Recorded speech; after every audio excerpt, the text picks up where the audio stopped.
สวัสดีพี่น้องกินข้าวเที่ยงกันเด้อพี่น้องเลย สวัสดีพี่น้องกินข้าวเที่ยงพี่น้อง หลังจากขึ้นไปดำหน้าดำไห่ดำหน้าเนาะผักผ่อนกินข้าวเที่ยงเช้ามีแห้งพี่น้องโอ้ไก่กับพ่อไก่เชอเอากระทุนไปใส่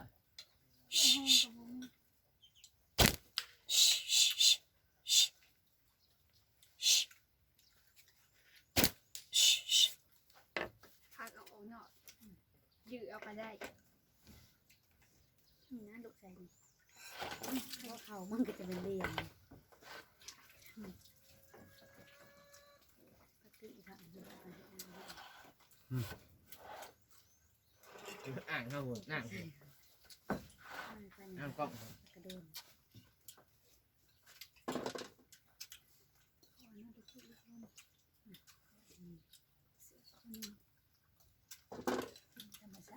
กับข้าวหลายอย่างหลายแนวพี่น้องเอ้ย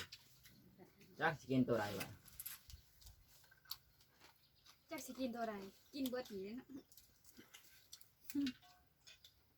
กินลงไปหลายอย่างแล้วสิบ่เบื่อใช่ปะ มันจะมีแห้งดำหน้าจิ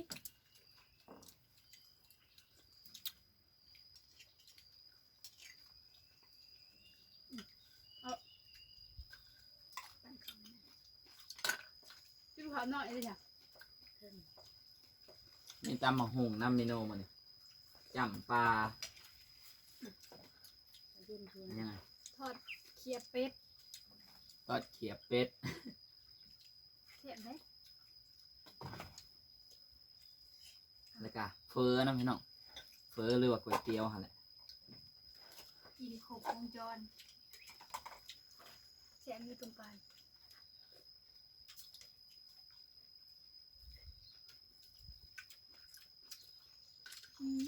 ไปปรุงเลยอ่ะต้องหั่นเลย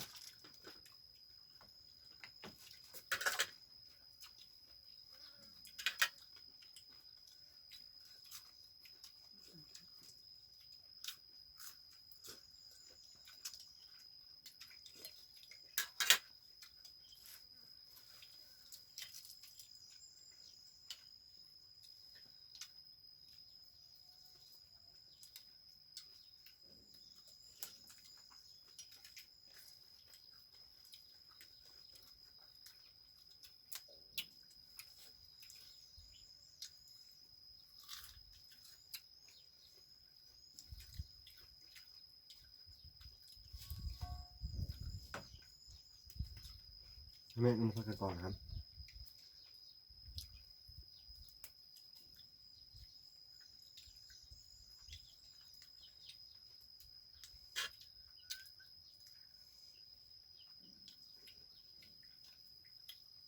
ผักก็จะสิกินข้าวยังหลายผักเลย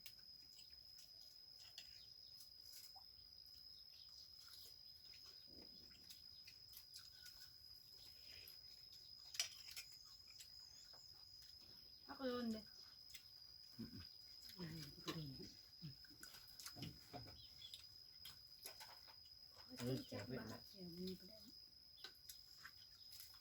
อย่างอีพ่อห้อยใช้ใบเดียวบริษัท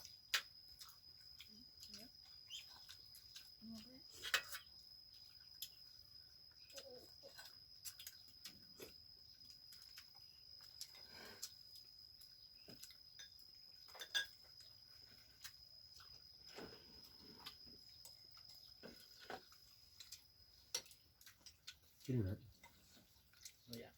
อ่อนแก้ว ตอนนั้นก็กินอยู่ มันจะเป็นหนัง อ่อนแก้ว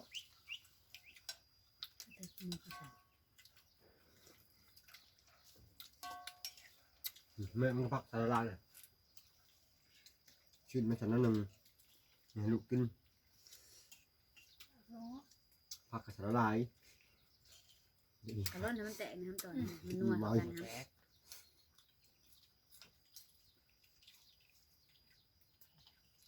ยิงออกให้มันแตก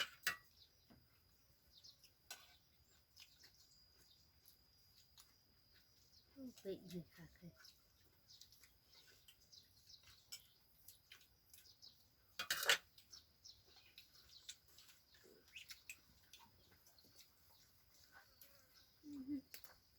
อะไรลงเอานางเฟซยุบอันนี้ เป็นนะเบื่อแล้ว หันยุบแค่น้ำเย็นอ่ะสั่งของเขา คอสมบูรณ์ยังเข้ามามันเลยเป็นเพลินเข้ามาหลอกมันมันเป็นเพลินเข้ามาแต่ที่ตอนเดือดซิดเข้ามาเอา ดูให้พักไว้ตัวนี้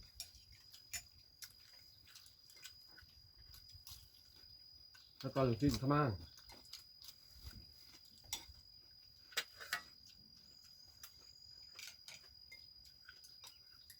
หัวแอบแล้วก็เข้ามา ก็ไปก่อนนะ ข้าวมันเป็น บ่ อะไร มี อย่าง สิ นี้ บ่มีสิ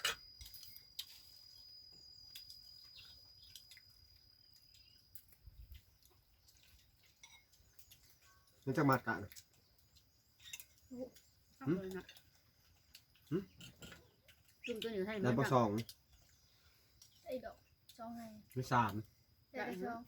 ข้าวเพิ่มปกติ40 เอามาหนักเหมือนลูก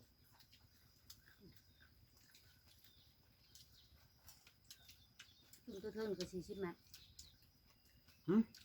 จุ่มเทิงก็40 มัดลดคนขับ ลูกมิสอง จุ่มหนุ่มจ้ะ จุ่มลงก็ลดคนแรกนะ จุ่มหนุ่มนะเขาได้ถ้าจุ่มหนุ่มโรคกับบ้านแรง นั่นตัวเล่นถูกกระแสถูกกระแส ตัวลกมันจะมาดันมันบอกพ่อจะมาลกก่อนบ้านสำนัก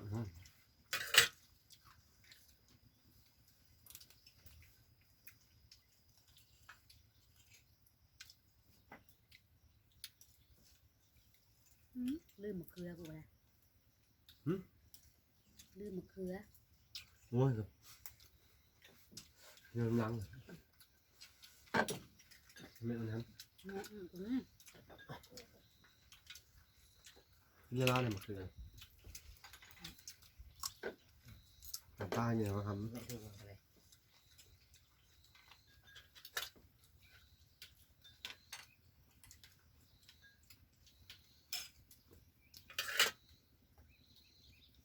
กินอะไรเนี่ยก็สอนเนาะ ำค้ำมันกินแต่เพิ่มกันแหละนะมัน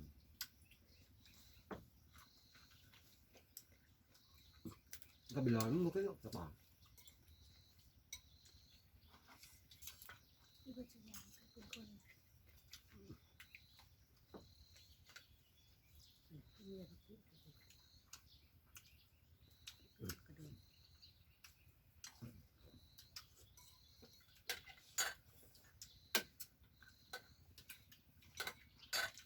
ตัวละ10,000ค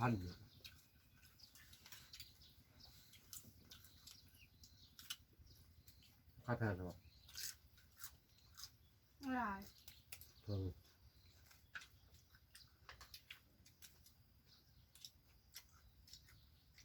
กับเปียกกับซิปคือกันกับเปียกกับซิปคือกัน ช่วยกันมา นั่นน่าสบาย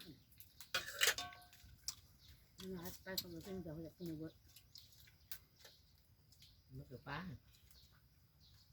เราก็จะหาย กลับบ้านสิ หายอะไรอีกตอนหายพี่เอิญเม็ดกับนะกูมีเยอะงามโอเค หน้าตอนสิ ถ้าอยากเพาะดิ หาย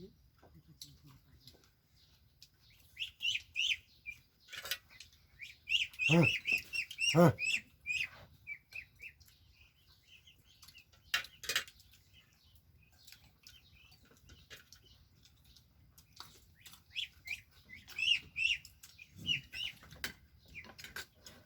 ดำเด้อ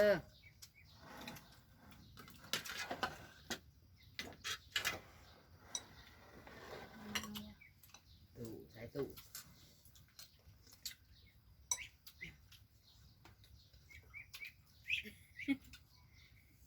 ก็นี่นะตาแสบเลยปวด ตักมันนี่ก่อนมันแล้วมันนี่กูมันจะ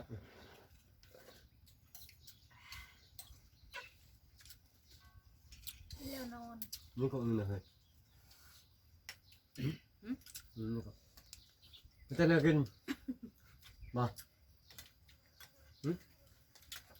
มันก็จะสิกินบัตรอีชามาด้วยเนาะแล้วสิกินตอนนั้นเลยอีชา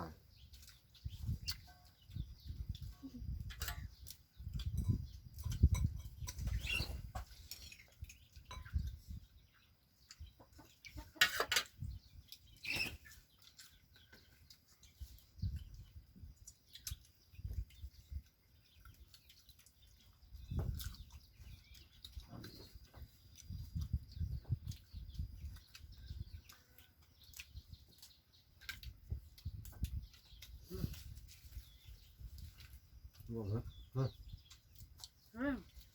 อย่าเป็นไม่ทั้งขอยมันจะพูด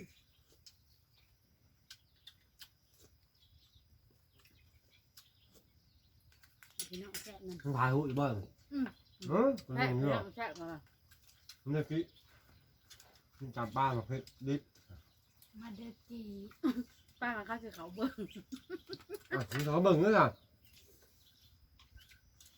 มา เราไปเห็นเบิดก็จะมีโทรทัศน์เห็นเบิดทุกคน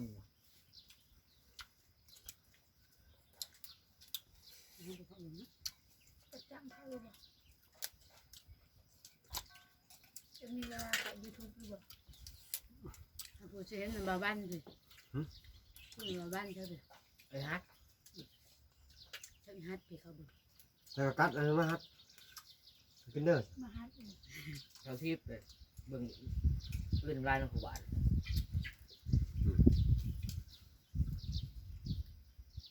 ขมาไม่ได้กินเพ้อคือว่าเองแล้วขมา อาการหนัก ว่า อาการหนักจะบอก บินชนะให้เนื้อเจ้าว่าขั พี่ บ น้องอยากนำมาจาก การเป็นสิบบ่ จะไอ้เจ้า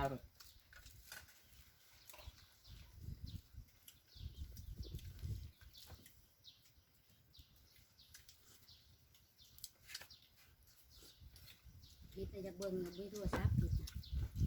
เขาเป็นว่าเป็นเบิ่ง ปิ่งน้ำผู้พวก เขาบอกพวก เกี่ยวกับเป็น กระดูกสะ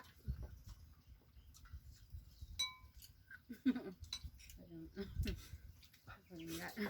มันตัวเองเป็นแต่หู ถ้าจะเห็นแม่เงียบทุบอะไรไปไล่เลยคืนอยู่นานแค่ไปนอนอยู่เนี่ย ต้องนั่งเสียเดียว